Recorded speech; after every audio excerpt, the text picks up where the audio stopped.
Hi, I'm Keaton, and today I'm going to be talking about prong collar usage.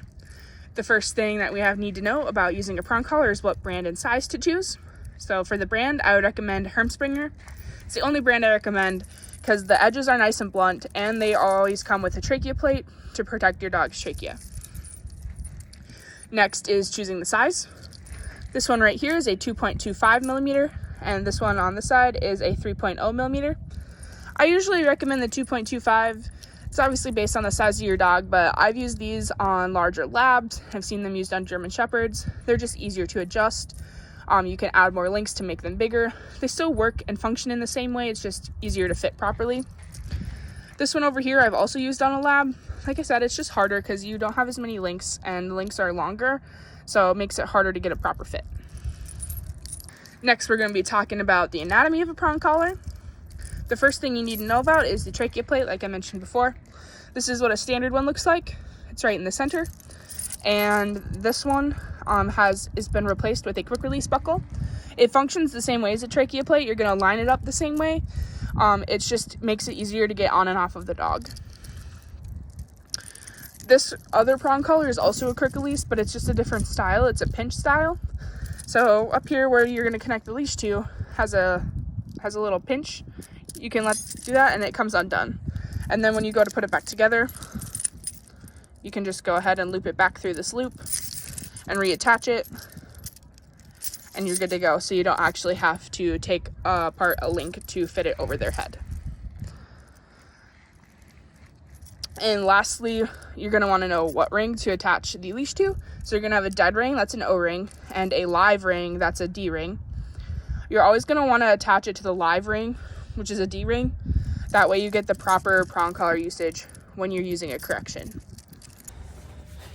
This is Suki, and now I'm going to show you how to properly fit a prong collar. So Suki already has the 2.25 millimeter on her. The first thing we're going to want to do is make sure we line up the trachea plate.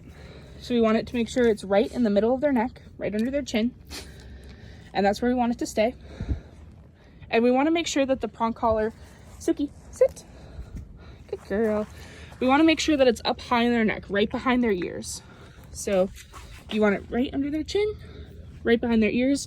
You never want a prong collar to fit down where their normal collar would be.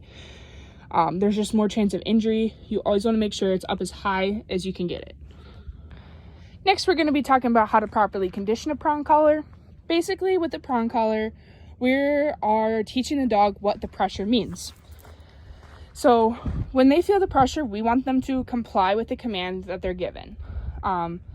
Whether that is if they break their heel, you want them to come, or if you're using it for corrections for sit or down, or let's say your dog has a jumping problem and you're trying to correct that.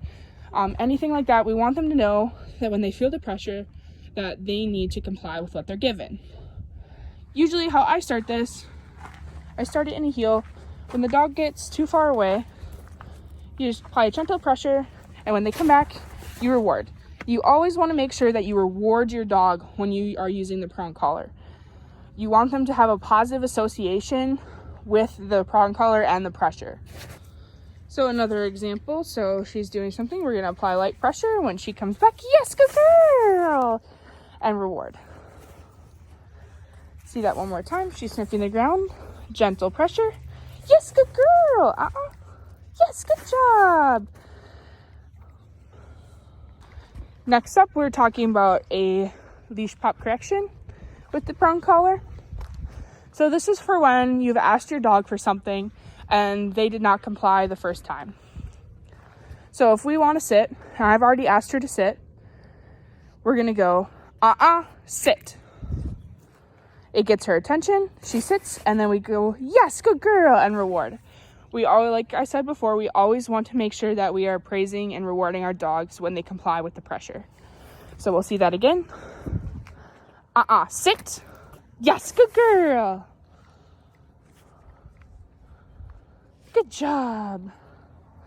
And that's really about it for prong collar usage.